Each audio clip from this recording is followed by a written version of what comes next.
I think I've rearranged this room about 8,000 times.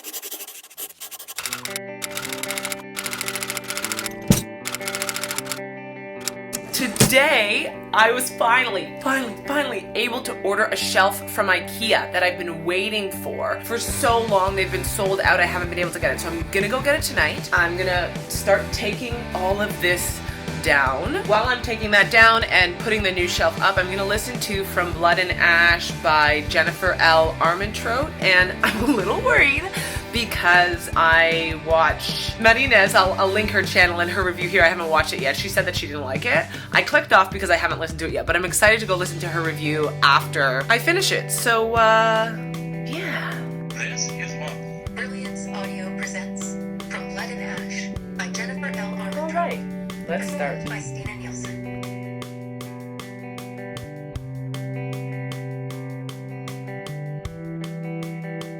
I stared at her for what felt like an entire minute before I recovered the use of my tongue. Okay, so I've just finished chapter 1. I don't know the main character's name. But she's at a place called the Red Rose. And it's like a bar brothel kind of place. And she's trying to live a little because she is the chosen one. But she's also ugly. And she wants to live a little. And she's wearing a mask so that nobody can see her face. Plays a game of cards. She, you know, it's just like, looking around. And then somebody recognizes her and she has no idea how. She thinks this woman is a seer. And then her, like, proxy dad walks in, who's basically a trainer and bodyguard, somebody who's kind of raised her since she's come to whatever place where they're living now. So there was an old kingdom and a new kingdom and the ascended and the dissenters. So there are all these different like groups of people, factions for lack of a better term. And this woman who recognizes her, the girl suspects she's a dissenter, but when her dad character walks in, the woman gives her a place to hide. So she goes and hides in this room and then there's a boy in there. Also, the king of the other kingdom, after like the War of the Two Kings, is the Dark One. So coming off of Shadow and Bone, I'm like, okay, is this one bad too? I'm hoping that this Dark One is actually a good guy and there's like a thing. You know what I mean? My friend's dad very kindly let me borrow this one. Mine is too little for a shelf. Good thing I didn't take my car because this definitely is too long. Let me catch you up on where I am in the book.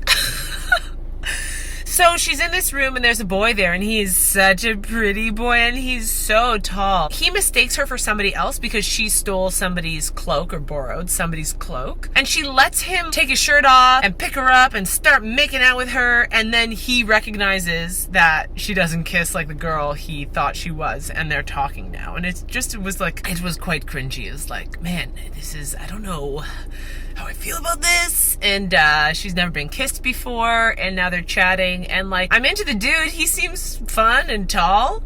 I'm fun and tall. I don't remember his name though. It's porn. Like the WB in the early 2000s, you know, like softcore porn for teens. That's what I got so far. Somebody's interrupted them.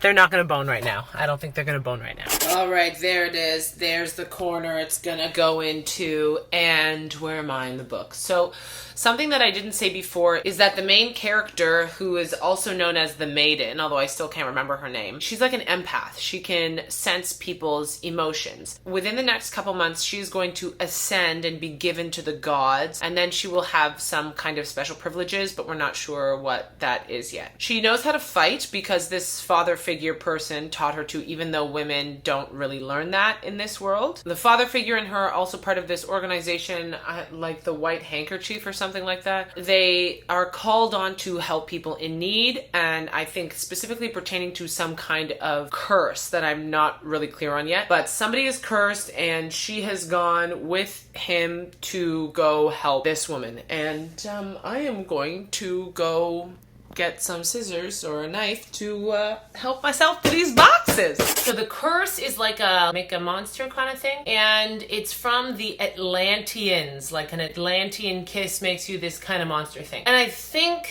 that ascending makes you immortal. We just met a guy who she doesn't like, who everybody thinks is okay, but she sees a bully, and somebody who forgets what it's like to be mortal. That's why I think ascending makes you immortal. Though I don't really know why she's the chosen one. Her brother's already ascended. People think she's a child of a god, and like, I'm enjoying it. I'm having a fun time. I mean, it's nothing super crazy yet, but I'm enjoying it. And I have one bookshelf. Look at that bad boy. Right, 2 shelves down, 1 to go. I am 3.5 hours in. I can't believe there's still 16 hours left of this. Somebody has been attacked, and I figured out what Atlanteans are. They're basically vampires, and the Craven are like their werewolf offspring, kind of. We haven't seen Atlanteans in a long time, or like there aren't a lot of them or something, or it's like it's a big deal if there's an Atlantean roaming the castle that bit this person, attacked this person, and now they're kind of having to like figure out how to deal with the consequences of that. And yeah, that's basically where I'm at. She's doing some sleuthing, and I still don't know her name. Poppy! Her name's Poppy. Right, 3rd one done. Just have to put it up and screw them together at the top, which is like gonna be really challenging because my carpet is gonna go underneath them a little bit, and I'm here by myself, so figuring out how to do all this, it's gonna be fun. It's gonna be fun. It's gonna be a great time. Poppy's bodyguard was shot by an Atlantean! Arrow! And she did her thing, got her fancy knife, and stuck the guy a few times. He gave some threats and ran away, but she has to pretend that she's not a good fighter, which is annoying for her. But one thing about this book that I think is interesting is that it's like, I don't know, it's a little preachy in a way. I don't really know how to describe it. Like the way the society is set up, I don't really think that, I don't know, like they dealt with like an assault in an interesting way, a very real, I think, way. And there are some things that are kind of, I don't think this is the right way to say it, but like feminist preachy that don't make sense in the world, but I appreciate. I don't really know. There's still like 85 hours left, so we'll see. Oh my god, I'm so pissed at myself. I'm so pissed at myself. Look what I did. Why? Why did I put that in backwards? IKEA furniture is not supposed to be taken apart. I have to just leave it, right? I'm so pissed at myself. Okay. I see where the story is kind of going now. She was almost kidnapped. Poppy, Penelope, was almost kidnapped. Her guard was killed. And he was replaced with the guy from the brothel, the Red Pearl. I don't know if I said Rose the first time, but it's Pearl, the Red Pearl. And she doesn't know if he knows that she was under the mask there, so she's stressed about that. But he has to see her face. So then we did get a description like why she's ugly, and it's because she has 2 big scars on her face. The guy, Hawk, said that she was beautiful and gave her like the whatever vow that all the guards give. So we kind of think that he maybe knows, or they just like connect, but maybe he doesn't. He hasn't said anything yet. So she is under the care of the Duke, and the Duke is just like a right bitch. And we're learning now that when you ascend, like she can feel pain, and when you ascend, like she can't feel, her empathic abilities of feeling pain don't work, or there is no pain. So the scene she's in now, she's being beaten by the Duke, being given a lesson. They talk about the gods all the time. Gods gift them, the gods choose people to ascend or whatever. There's my garden, my vegetables that are gonna go outside. Yeah, starting to think they're not the good guys. I mean, I kind of assumed that they weren't the good guys with the dissenters and the rebellion and whatever, who tried to kidnap her, the Atlanteans. So I'm assuming there's gonna be more to that story. So I have about 7 hours left in the book. There has been an attack. So I've learned that the Craven come in some kind of like misty fog thing that attacks the kingdom or wherever they are every so often. And so Poppy snuck out because she's like a super great archer person. And so she snuck out to go up on this tower and help the palace guard or wherever they are fight back the Craven. It was a pretty cool scene. And then lo and behold, Hawk finds her. They have a little skirmish, and at some point she puts her blade to his throat and he recognizes it from the brothel. Then he tells her like he knew it was her from the second she took off her veil when he became her personal guard. So now they're kind of getting to know each other. I'm into this romance. I'm into it. I'm wondering where it's gonna go. Still a lot of time left in the book. She's hiding in a room right now listening to a guard give a report to the Duke about a dissenter, and it's just becoming like more and more obvious that the Atlanteans are not what she has been told and that she's with the bad guys. To the gods, the 2nd and 3rd sons of every family are given, and we don't know what happens to them. And so this dissenter who the Duke had questioned brought up something about that. So I'm assuming that they're being killed off in some way, or their life force is being absorbed to keep the ascending or something. I don't know. Something like that. If Hawk is the dark one, I'm losing it. Oh God. He is, isn't he? This is so stupid. Why do I like it? I just worked out, so excuse the sweaty grossness, and if I drop this on my face, I'll cut it out. So the Duke just died, and this happened after Poppy told Hawk that she didn't like that the Duke was going to kill one of the resistance guys who was questioned, and now I'm sure that Hawk is the Dark One, because the Duke is murdered with the Dark One symbol. I'm just sure of it. It's porn again. So basically, there was a huge attack on the kingdom, wherever, and Victor died. Very sad. Poppy, killed some people who needed killing, which was very, very happy. And now Poppy and Hawk and this guy Kieran, who I actually read a spoiler something about him, which I'm waiting for that to happen. But anyways, some other guards are traveling to where the king and queen live because she's been called back to the palace. She's really cold and they can't light a fire. So Hawks, snuggles up to her. She's super tense. She can't fall asleep. So he's just, helping her relax. Oh man. A lot's going on. Surprise, surprise, I was right. He is the Dark One. He took Poppy to the kingdom place, and halfway there, or partway there, they stayed at some place. And anyways, this is where one of the guards kind of woke up to the fact that something was wrong. And we learned that the Ascended are like a freaky kind of vampire, but so are the Atlanteans. But Atlanteans don't have to feed on humans because they were never human. So that's who the second and third sons were going to feed. And basically, I was right about everything. She's on the bad guys team.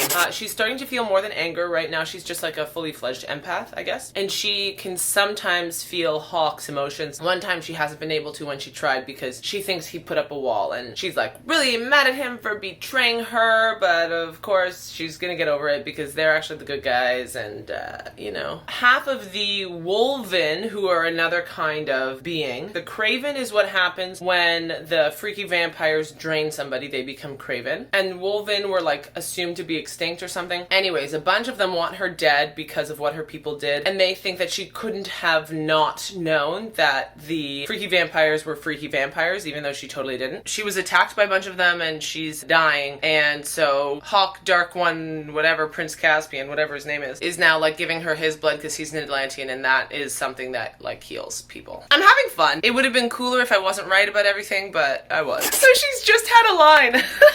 How can I just now be figuring this out, that he's the Dark One? And I'm like, girl, this is what I'm saying. How are you just now figuring this out? Oh shit, she just stabbed him in the heart with the thing that can kill them. So I'm pretty in. I'm liking this book. I'm into it. I like it. I'm gonna read the next one immediately. Guys, I'm so in. He's not dead. Surprise, surprise. Because Atlanteans can't be killed that way. I'm losing it. Oh my god. I'm just... So apparently they're getting married now because she's part Atlantean. And this is why she had this empathic gift. Oh, part of my... I'm decorating my bookshelf. It's okay. Right? Coming along. So she's part Atlantean. They boned in the forest. She stabs him in the heart, and that's not how he dies. So he runs after her, and she was she was devastated. She stabbed him and she's crying and is very upset. So he runs after her, and naturally they just bone in the middle of the woods.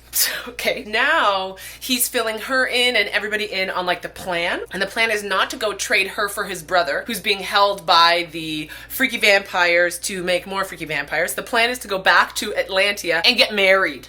Okay. Didn't even ask her. So I think maybe ask her, but okay, I have just 60 seconds left in the book. I'm gonna finish it. It wasn't even 60 seconds, it was 10 seconds. So I'm gonna go watch Maddie Nez's review. I'll link her video in the description, and I'm curious to know, I think I know why she didn't like parts of the book.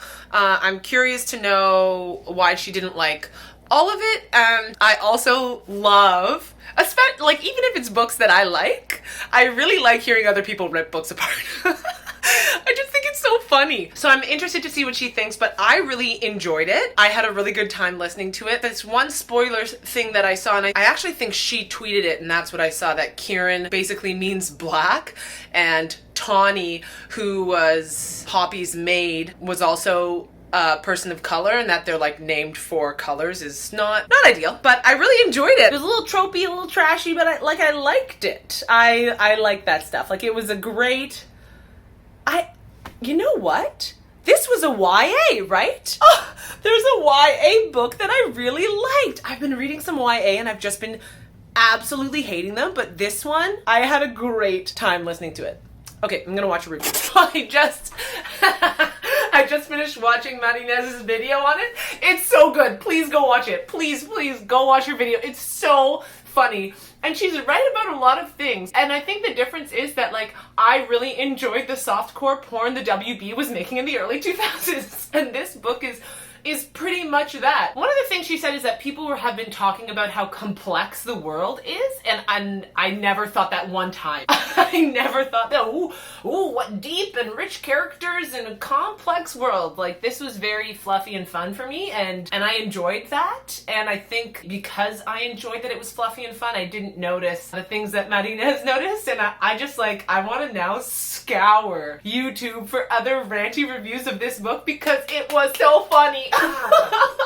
Oh, the other thing, Marinez said that this was a new adult, and I think because I went in thinking it was YA, I had lower expectations from the beginning. If I went in thinking it was a new adult, I think I would have processed the entire book differently, but I thought it was a YA. I do think that in this book, they have the fantasy trope of a really old male love interest and a really young female love interest, and she is very naive, and she's 18 and he's over 200 years old, and I think I just don't care about the age difference in fantasy books. I don't know if that's right or wrong. As somebody who will, in the next couple years, be writing a large age difference fantasy romance where the woman is older and a vampire, I would also like to read one of those if they exist. So if you know any books where the powerful older person is female in the relationship, I really want to read that. And the other thing too, that, like, nobody seemed to be upset about Diana and Steve Trevor, and she is ancient and he is not, you know? So sometimes I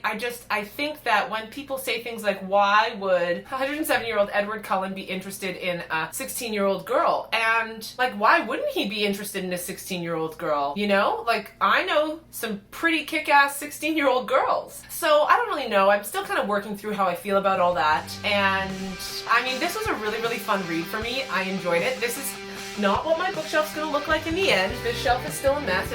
I don't know what I'm gonna do, but it's all together now and my room is relatively clean, so I'm really excited about that. And yeah, let me know if you guys read this book, what you thought, what you liked or didn't like, and what you think of age differences in fantasy romances, where you think society's view of teenage girls plays into that, because that's always the thing now that I'm thinking about in those moments. Thanks so much for getting to the end of this video. I hope you guys are all happy and healthy, and go drink some water. You're probably dehydrated.